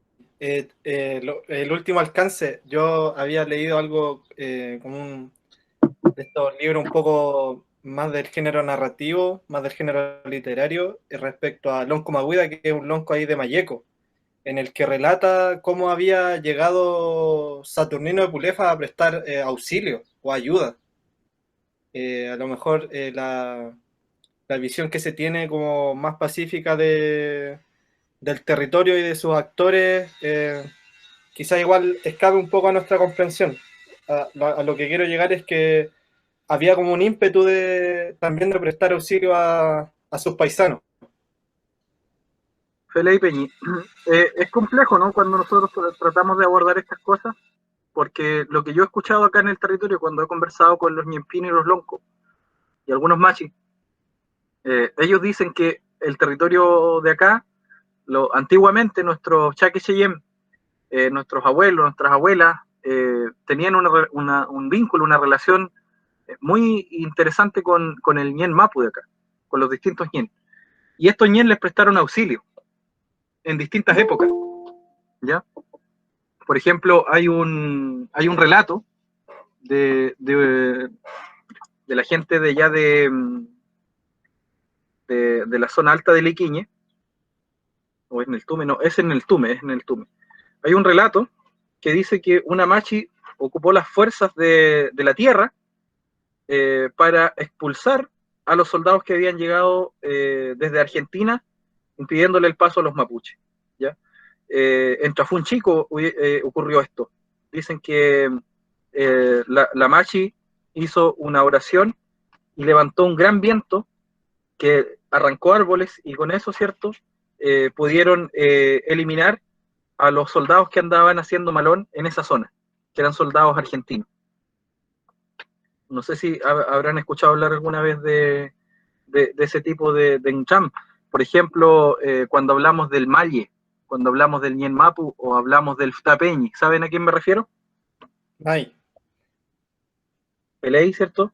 Y eso es porque este Aucacuyin, ¿cierto?, este animalito, que es el puma, también participó en la guerra, dice la gente, ¿ya? Dicen que el Ftapeñi, en la época hispana, combatía contra los perros de guerra hispanos, ¿ya? No sé si ustedes habrán escuchado eso, pero los españoles no solamente trajeron caballos, ¿ya?, como maquinaria de guerra, también trajeron perros de guerra, entrenados para esos fines. Entonces, de hecho, eso derivó incluso hasta un juego. No sé si ustedes conocen un juego que se llama Comicán. ¿No conoce? ¿No? Bueno, Comican es un juego, lo pueden buscar en la página de Kimeltube. Es un juego que tiene por objeto hay dos elementos, un grupo de tregua y un pangui. Los tregua tienen que acorralar al pangui, al león, al puma, y el puma tiene a su vez que cazar a los pangui y evitar que estos lo acorralen. ¿Ya? A mi hija le gusta jugar bastante el Comican, siempre me habla de eso.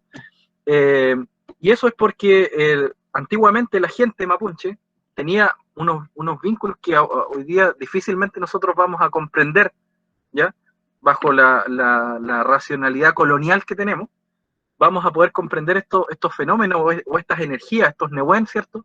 Con lo que nuestros antiguos se movían. Y acá en el territorio mapuche dicen que la gente tenía ese kimun, que por lo tanto cuando a los mapuches se les invita a participar de la guerra, ellos dicen, tenemos de nuestro lado, ¿cierto? Como aliado al territorio y el territorio mismo nos va a proteger.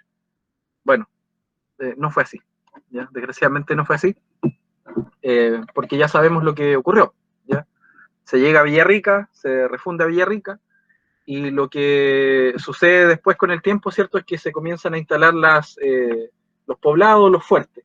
Pero también podemos rastrear incluso hasta 1884 todavía, algunas escaramuzas en la zona cordillerana de Lonquimay, en lo que hoy día es Curarrehue también, ¿cierto?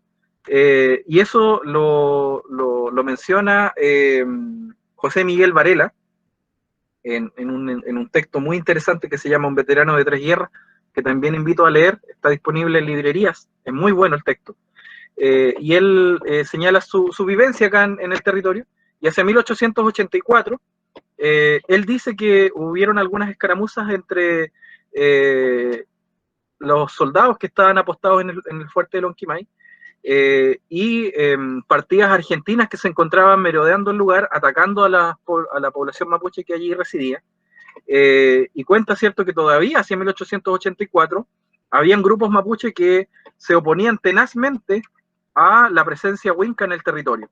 O sea, no podemos decir en estricto rigor que la resistencia mapuche termina en noviembre de 1881.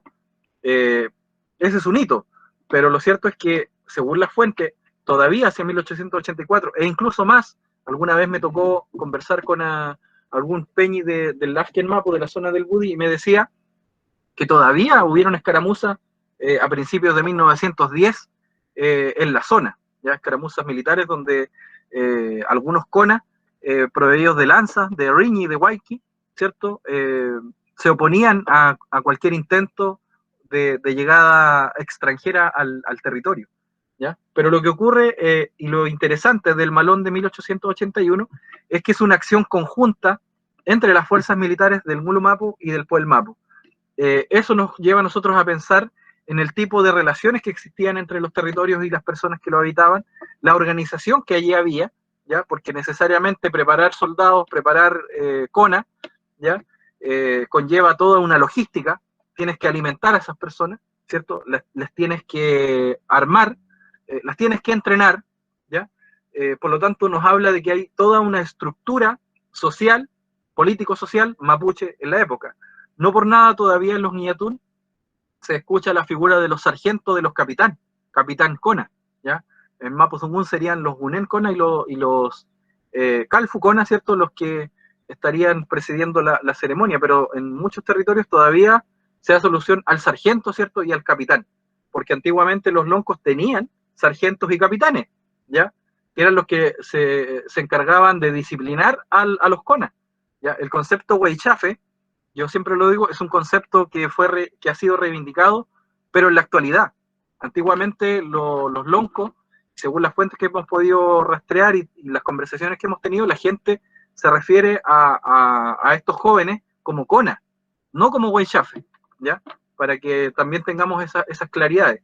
Claro, en la actualidad sí se hace referencia a esta persona, ¿cierto? Como Weichafe, pero Pascual Coña, el mismo Manquilev, o los relatos que están en el libro de Canío y Pozo, que son los sobrevivientes de la campaña del desierto y de la ocupación de la Araucanía, hablan de la figura del Cona, no de la figura del Weichafe, ¿ya? También hay que tener como esa claridad. Y el territorio tampoco se conocía como Gualmapu, ¿ya? ¿Alguna otra pregunta? ¿Alguna acotación? ¿Se ha entendido? ¿Ustedes sabían algo de esto? ¿Es algo nuevo? Yo, Peñi, le quería seguir preguntando, quizás la última pregunta para continuar con la presentación, era respecto a la situación del territorio de Pucón. Yo había leído como algo en este libro de Marco Aguilera, La Guerra de Arauco en la cuenca del Mayo Lafquén, algo así. ¿Ya? Respecto a que en estas la primera fundación de Villarrica, el territorio pertenecía a donde nace el Choltén, pertenecía al Lonco Pucón, al Lonco Pucona, algo así. No, la verdad es que yo al menos lo que sé es que las familias antiguas de ahí de la cercanía de Pucón son los Guayquifil. Ya, esa es la familia antigua de ahí de ese lado. Pero un nombre con esas características, yo al menos cuando he conversado con las personas de allá de Queule, no se recuerdan de una persona con ese nombre. Por el lado de Michao también yo tengo familia Pinchulef, y lo que he podido averiguar es tampoco. ¿Ya? Tampoco hay alusión a algo así. Lo que pasa es que desgraciadamente muchas de estas personas que de repente tratan de hablar por nosotros, desconocen, digamos, nuestros Cupalme, desconocen nuestros Tugún. Entonces comienzan a hacer especulaciones, empiezan a divagar, ¿no? Porque pareciera ser que por mucho tiempo quienes hablaron de nosotros fueron siempre los mismos araucanistas de siempre, ¿no?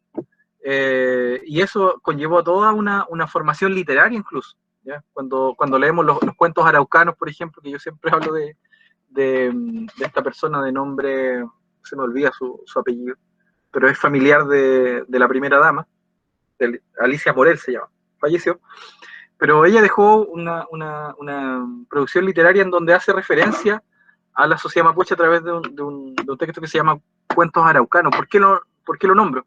Porque este texto es uno de los textos más ocupados dentro de la enseñanza básica, o no es uno de los más ocupados, pero es el que se ocupa al menos, que hace referencia a la sociedad mapuche, pero dentro del escrito de esta mujer encontramos, no sé, a Lemagneche, a Lenz, a Moesbach, que son todas estas personas que están escribiendo por los mapuches en ese tiempo, que por lo tanto los cuentos que ella crea tienen un sesgo, ¿ya? El sesgo de lo bueno y lo malo, el sesgo de lo cristiano incluso, están muy palpables en su obra. Entonces, de repente igual hay que tener cierto ojo con las fuentes, ¿ya? Yo estoy leyendo ahora un libro que es de Guillermo González Díaz sobre Villarrica, se llama Primera Ciudad Lacustre, historia inédita. Es una segunda edición que está aumentada, pero claro, es como un copiar-pegar de crónicas, no hay ningún análisis histórico, ni nada de eso. Ya el libro es como muy positivista en ese sentido. Y claro, voy leyendo algunas cosas que me hacen sentido y otras cosas que dejan mucho que desear. Entonces hay que tener esos cuidados, esos resguardos cuando uno toma algunas fuentes. Pero yo, Peñi, en lo particular no había escuchado de eso. Sabía que la familia principal de ahí de Pucón son los Guayquifil, ¿ya? Me ha tocado estar en su Niatún y haber escuchado su Cuifique Zungú, y ellos siempre se acuerdan de Guayquifil. Felipe Peñi, Mañum, Kumea Muliti Nutrem. Felipe Peñi, Mañum Clen, Mañum Meñutami, un pafiel Peñi. Kaini, ¿alguien más que quiera? Aló, Peñi, con una consulta. Sí, Peñi. Me dejaste un poco con la duda cuando te referiste justamente, ya que es bueno despejar algunas dudas con algunos términos, te referiste hace poco que Gualmapu tampoco está como correcto o es lo ideal. Me gustaría saber de dónde viene entonces la palabra Gualmapu y cuál sería lo correcto de la nominación del territorio. Claro, no, Peñi, yo no he dicho que no esté correcto, he dicho que el término Gualmapu, al menos para esta época que nosotros estamos conversando y trayendo la memoria, no existía, ¿ya? Ya. No existía la idea de Gualmapu. No la he leído ni en las cartas mapuche, ¿cierto? Que son de puño y letra de Lonco. No se lee eso. Lo que se lee son algunas alusiones a un gran territorio, y esa alusión es el Meli Huitrán Mapu, ¿ya? Y el Meli Huitrán Mapu aparece en la historiografía chilena tradicional como los Butal Mapu o los Futal Mapu. No sé si ustedes lo habrán escuchado alguna vez, pero yo recuerdo que en mi enseñanza básica un profesor alguna vez me habló de los Butal Mapu, ¿ya? Ya. Pero la idea de Gualmapu es una idea que es reciente, que es de las últimas décadas, ¿ya? Para ¿Y mi eso, gusto, eso lo inventaron los chilenos, los historiadores chilenos, a tu entender? ¿De dónde lo sacan? ¿qué cosa de los Butal Mapu? No, el Gualmapu. No, eso es un término propio, nuestro, ¿ya? Ya. De la década del 90, cuando se trae la Buenofoy, es cierto, y se trata de decir que somos una nación preexistente, un pueblo. En ese tiempo había un debate si éramos pueblo o etnia, ¿ya? Igual, ¿qué significa en Mapuzungún? ¿Tiene algún significado? Ahí, sí. Igual, ¿cierto? Cuando uno está en Chabún y tiene que hacer Purún, por ejemplo, la gente dice Walkuni Tache, ¿ya? Que la gente haga el círculo, baile en círculo, ¿ya? Entonces, Wal sería todo lo que usted puede ver a su alrededor en 360 grados. Ah. Eso es Wal, ¿ya? Yeah. Wal, por ejemplo, cuando se hace Purún, la gente dice Epu Wal, Meli Wal, ¿cierto? Que hay que hacer 4 vueltas, 2 vueltas, ¿ya? Entonces, Wal Mapu sería Wal, ¿ya? No es Wal. Yeah. No sé si ustedes lo han visto escrito, que se escribe con doble L, ¿cierto? ¿Lo han visto escrito? ¿Cierto? Se escribe igual, depende del grafemario. En otro grafemario lo escriben con J. Ya, Wal Mapu es un sonido L-L. Y Wal Mapu. ¿Ya? No está bien dicho decir Wal Mapu, sino que es Wal Mapu. ¿Ya? Y se acentúa al final, Wal Mapu. Así debiese ser, ¿ya? Pero bueno, hoy día la gente lo nombra de esa forma. Entonces, Gualmapu quiere decir como todo el territorio circundante, pero ya lo habíamos comentado, me parece, en ocasiones anteriores. Hay diferencias pues, entre el Guayontumapu, el Gualmapu, el Nagmapu, el Minchemapu, el Huenumapu, etc. Pero no estaría malo entonces nominarlo como Gualmapu. No es tampoco, no es un gran error. No, sí, yo no he dicho eso. Yo lo que he tratado de decir es que Gualmapu y Weichafe, que son conceptos que se ocupan bastante en la actualidad, no se ocupaban en esta época, ¿ya? En la época del Tamalón. En ese tiempo se hablaba, ¿cierto?, del territorio grande como Meli Huitrán Mapu, de este lado, en el Gulumapu, ¿ya? Que hacía alusión a lo que hoy día es la Araucanía, ¿ya? El Meli Huitrán Mapu de ese tiempo, que era el que comandaba Mañilhuenu, estaba conformado por los Lafkenche, los Huenteche, los Nache y los Pehuenche, ¿ya? Ese era el Meli Huitrán Mapu, pero del otro lado estaba, por ejemplo, la Confederación de Salinas Grandes de Calfucura, ¿ya?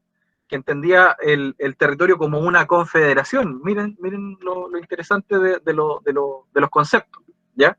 O sea, él decía, agrupo a una cantidad no menor, ¿cierto?, de parcialidades mapuche que viven en el Pueblo Mapu bajo una sola organización que se va a llamar la Confederación Mapuche de Salinas Grandes. Y a propósito de eso, ¿cierto?, aquí yo también había preparado, ¿dónde está?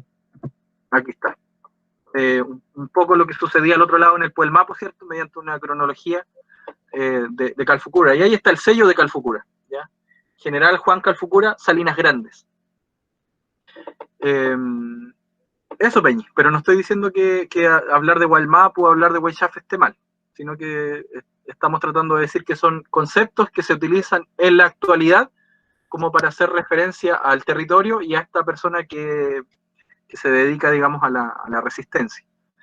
Por lo demás, los conas que iban en ese tiempo al Aucán, ¿cierto?, al Weishan, tenían una preparación un tanto distinta a los actuales Weichafe, ¿ya?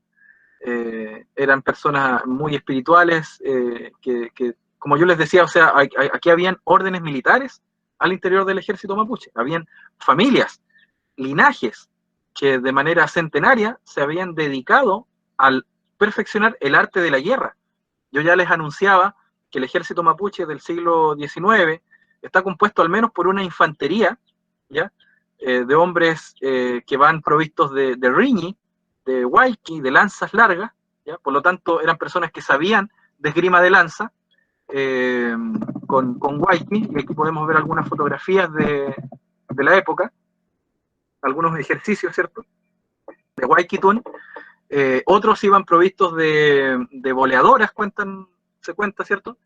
El arco y la flecha se había dejado de utilizar en la época hispana, porque como la sociedad mapuche prefería la guerra de guerrillas, o sea, esta guerra tipo emboscada que se realizaba principalmente en los bosques, no a campo abierto, ¿ya?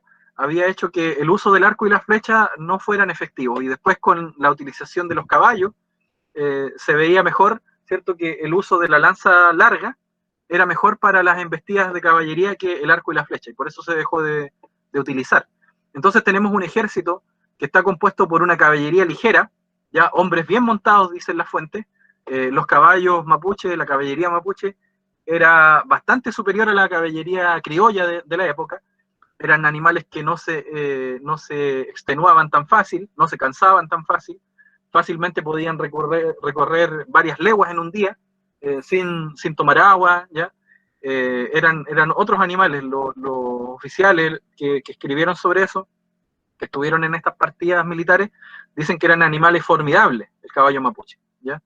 Que eran muy veloces, y aparte de eso también la sociedad mapuche había logrado desarrollar toda una técnica ecuestre, ¿ya? Y de relación con los caballos. Entonces teníamos personas muy hábiles que son las personas que van componiendo este ejército mapuche, ¿ya?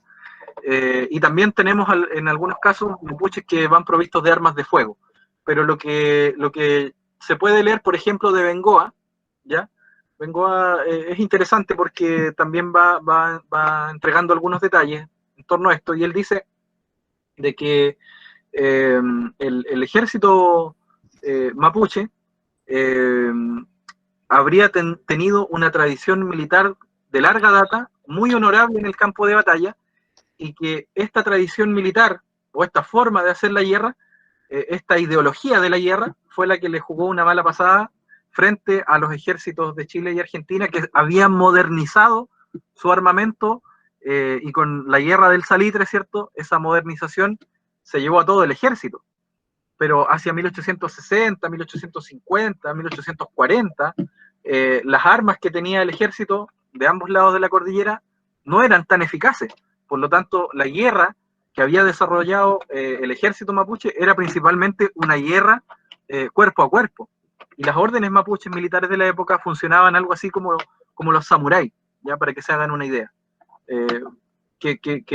Son órdenes militares que se han popularizado más, ¿cierto? Y en los samuráis nosotros encontramos la honorabilidad y todo un ritual, toda una serie de valores incluso por parte de los denominados guerreros. Y en el caso mapuche no es la excepción. Entonces tenemos un ejército que está compuesto principalmente de hombres, ¿ya?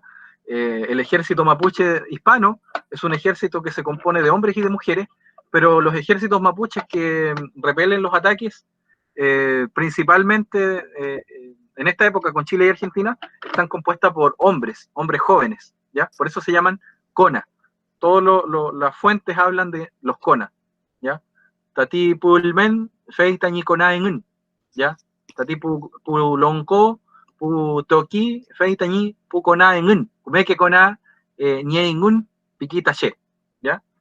Entonces, así lo encontramos nosotros en las fuentes, no como Weichafe, sino que como CONA. Feley, ¿alguna otra pregunta?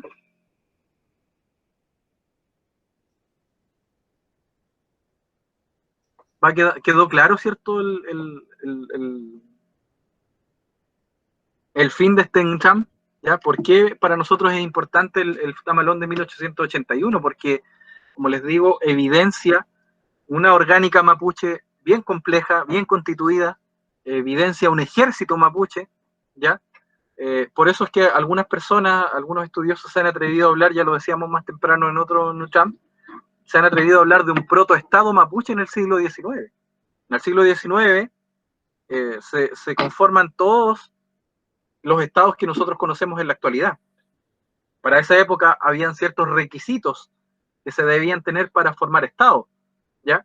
Uno de esos requisitos hablaba de tener población, tener un territorio con fronteras definidas, tener un ejército permanente y profesional, tener una burocracia capaz de administrar este nuevo tipo de proyecto. Por lo tanto, si nosotros hacemos un checklist, si ocupamos esa idea y ese concepto exportado, nos encontraríamos con que efectivamente la sociedad mapuche del siglo XIX es una sociedad que perfectamente pudo haber constituido un Estado, pero no lo necesitábamos. Y pienso que todavía no necesitamos de un Estado para organizarnos, ¿ya? Y lo que fue nuestra fortaleza por mucho tiempo, en esta época se transformó en nuestra debilidad, ¿ya? El ejército utilizó como estrategia el divide y vencerás, ¿ya? Mediante acuerdos, mediante tratados de paz, ¿ya? Los loncos de la época, también lo hemos señalado antes, entregan a sus hijos como prendas, como rehenes, ¿ya? Donoso, en un libro que se llama Educación y Nación al Sur de la Frontera, que también está en memoria chilena y ustedes lo pueden descargar, señala, ¿cierto?, de que en un tratado entre el Lonco Quilahueque y algunos oficiales del ejército en 1870, se puede leer un apartado que dice que se tienen que entregar niños como rehenes de guerra, ¿ya? Que van a ser educados a expensas del erario nacional, ¿cierto?, en Santiago, en las escuelas normales de preceptores, y no por casualidad vamos a encontrar con que los mapuches que forman las primeras organizaciones del siglo XX son principalmente profesores. Por eso yo les decía al inicio de este Encham que los profesores, mapuches al menos, hemos tenido una participación muy interesante dentro de nuestra historia mapuche reciente, ¿ya? Las organizaciones, esto mismo que estamos realizando hoy día nosotros, viene de alguna u otra forma dada por la educación que hemos recibido, una educación exógena, externa, y que nosotros hemos sabido utilizar a favor, ¿cierto?, de nuestra propia gente. Hoy día ofrecemos esta propuesta educativa porque también hemos tenido la oportunidad de poder estudiar y con eso hacer las diferencias entre las fuentes, ¿no?, que era lo que yo le decía al Peñi. Pero si nosotros no hubiésemos podido hacer eso, quizás todavía estaríamos hablando en términos propios, ¿no? Por ejemplo, si nos tuviésemos que preguntar en ese sentido, ¿cuál es la forma, ya, en la que la sociedad mapuche sabe de esto? Yo quisiera remitirles al menos dos historias que me ha tocado escuchar de manera personal. La primera, ¿cierto?, es a través del Peuma, ¿no? A través del Peuma y del Ulcantún, nosotros hemos accedido a este tipo de conocimientos que pasaba en torno a la guerra, ¿ya? Hay un libro muy interesante que no he visto en otros lados, que es Cuifío el Cantún, lo voy a mostrar aquí en la pantalla. Ahí está. Cuifío el Cantún, ¿cierto? Antiguos cantares de Panguipulli, de la Lamien Doris Millañir Neutopan. Y ella hace una compilación de los cantos, ¿ya?, que recopiló Félix de Augusta, entre otros. Y aquí se van contando algunos relatos de guerra, ¿ya? Entonces, a través del Cantún, a través de estos escritos, de este Mapuche Winitucún Piquitaché, ¿ya? Yo le escuchaba a la gente que cuando se trata de temas mapuche escritos, la gente dice, Feiti, Mapunche Wirin, Wirin Mapunche, dice, ¿ya? Las dos formas está bien dicho. Esa es una forma, y la otra es a través de los Perimontún. No sé si ustedes habrán escuchado hablar de qué es un Perimontún.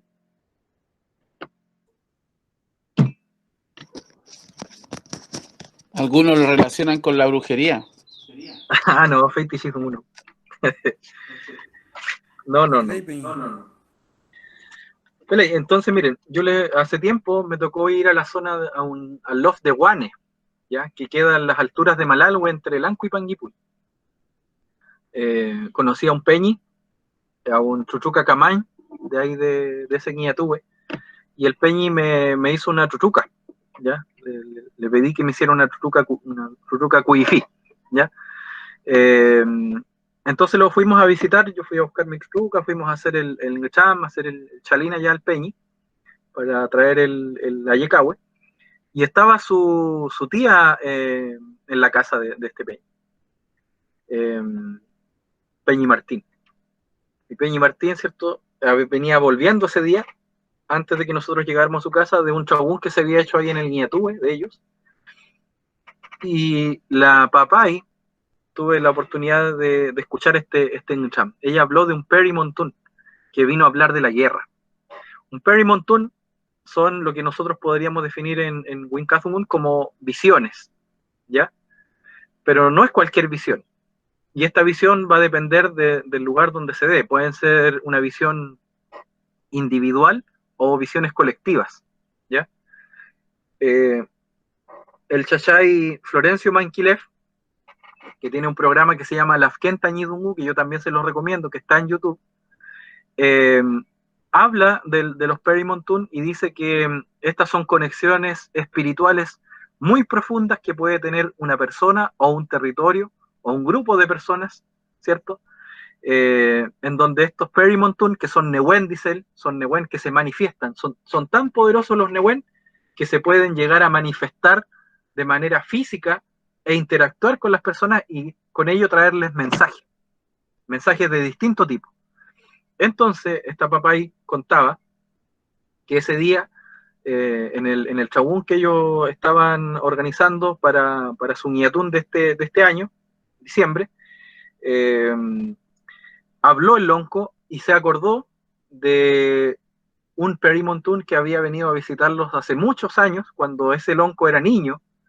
Él lo vio, dice que estaban en el Ñatúe, estaban invitados los de Quilche, los de Malalhue, y otros peñis de por ahí cerca, no recuerdo el nombre del territorio, eran tres, ¿ya? un Ñen Chagún y dos Huichán, dos territorios de Huichán, como de visita, y un territorio dueño de casa, y dicen que en la madrugada, de repente, aparece un hombre vestido de la manera antigua, con chamal, dicen.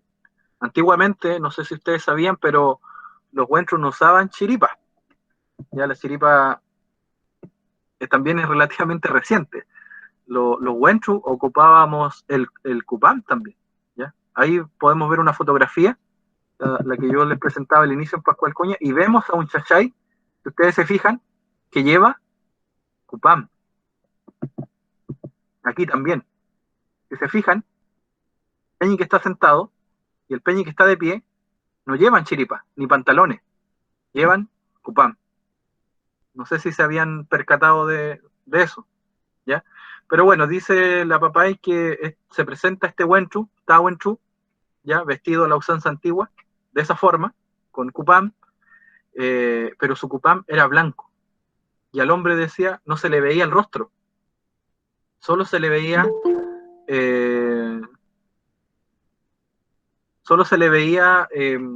su cuerpo y se le escuchaba su voz, porque era de madrugada, decían, y todavía estaba oscuro.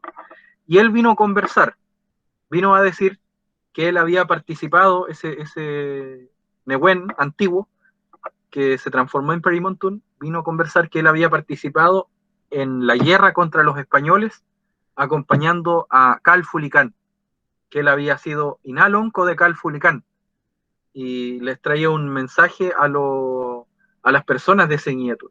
Ya les venía a decir que la vida, con el paso de los años, iba a cambiar mucho, y que se tenían que preparar para esos cambios, ¿ya? Que iba a ser como un Weishan.